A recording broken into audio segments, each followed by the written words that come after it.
Halo anak-anak, selamat pagi, salam sejahtera ya untuk kita semua, khususnya buat anak-anak yang ada di rumah. Semoga tetap semangat untuk mengikuti pembelajaran secara daring ini ya. Oke, pada kali lalu Pak sudah kasih video perkenalan atau gambaran sedikit tentang mata pelajaran administrasi sistem jaringan yang akan kita pelajari ya di tingkat 11 ini. Oke, jadi kali ini kita akan memulai materi pertama kita. Tapi sebelum itu Pak akan kasih sedikit petunjuk atau sedikit pokok-pokok menyangkut kompetensi-kompetensi dasar apa saja yang akan kita pelajari pada semester ini di tingkat 11 ya. Jadi silakan anak-anak simak. Nanti setelah itu baru kita masuk ke materi yang pertama. Oke, simak ya.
Halo anak-anak, kita jumpa lagi ya di mata pelajaran administrasi sistem jaringan dengan saya Pak Ishak atau Pak Vicky. Oke, kita masuk di pembelajaran pertama ya. Materi kali ini tentang menerapkan sistem operasi jaringan. Pak bagi dua, jadi ini bagian pertama.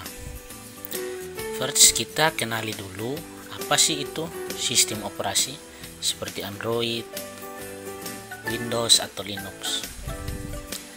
Sistem operasi itu sendiri adalah sebuah program yang mengendalikan semua fungsi yang ada pada komputer, handphone, atau apapun. Sistem operasi menjadi basis untuk user mengembangkan aplikasi. User itu kita. Oke, sekarang kita lihat fungsi sistem operasi ya. Nah, secara umum ada 4 fungsi sistem operasi.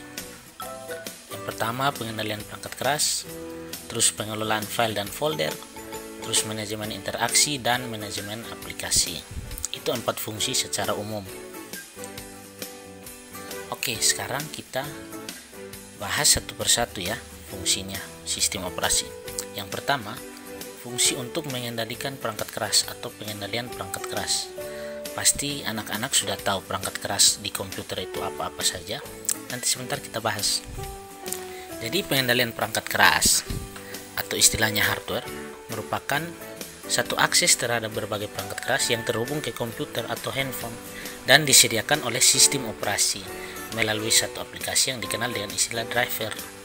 Nah, tiap perangkat keras punya driver tersendiri. Anak-anak pasti sudah tahu kan tentang hardware atau perangkat keras itu.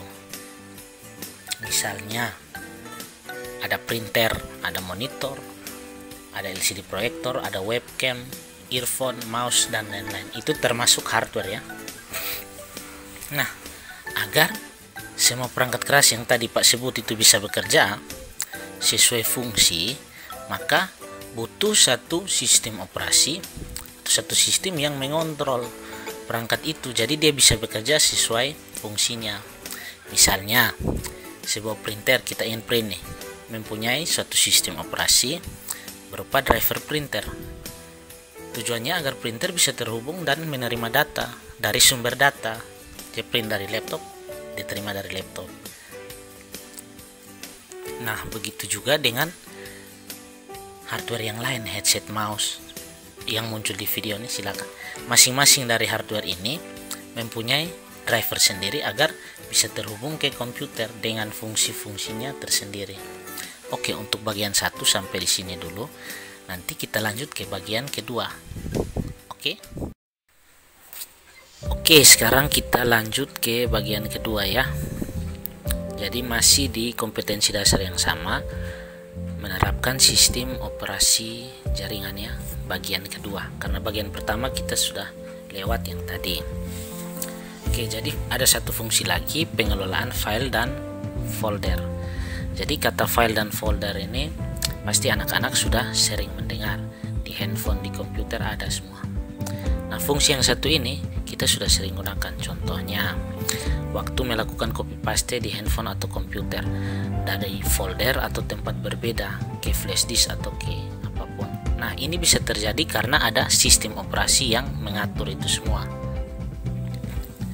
Nah, pengelolaan file dan folder itu sendiri mirip seperti penempatan rak-rak pada ruang kosong untuk diisi buku nantinya.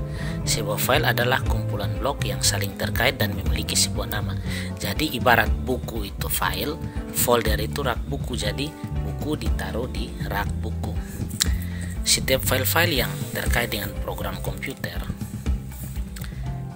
nah itu ditempatkan dalam folder tersendiri untuk mempermudah pencariannya. Contohnya di handphone kita ada folder foto untuk simpan foto, folder video, dan folder musik. Umumnya semua sistem operasi seperti Android biasa di handphone, Microsoft Windows biasanya di laptop PC, dan Linux juga. Nah, 3 sistem operasi ini merupakan vendor dan juga jenis sistem operasi yang banyak digunakan sekarang. Sistem operasi tadi yang Pak sebut biasanya secara default atau standar menyediakan fungsi ini, pengelolaan file dan folder pada perangkat yang menggunakan sistem operasi tersebut. Oke, kita kasih contohnya ya. Contoh sederhana seperti ini. Handphone yang baru kita beli dan sistem operasinya Android sudah secara otomatis bisa menyimpan hasil foto atau video yang kita rekam tanpa aplikasi lain. Begitu juga dengan laptop atau komputer baru yang sudah ada sistem operasi. Jadi misalnya kita foto tersimpan di folder foto. Seperti itu contohnya. Oke, itu penjelasan sederhana saja dari Pak. Jika ada pertanyaan atau kurang paham, silakan sampaikan di nomor Pak atau lewat email, atau bisa juga lewat telepon, terserah anak-anak. Oke, sampai jumpa.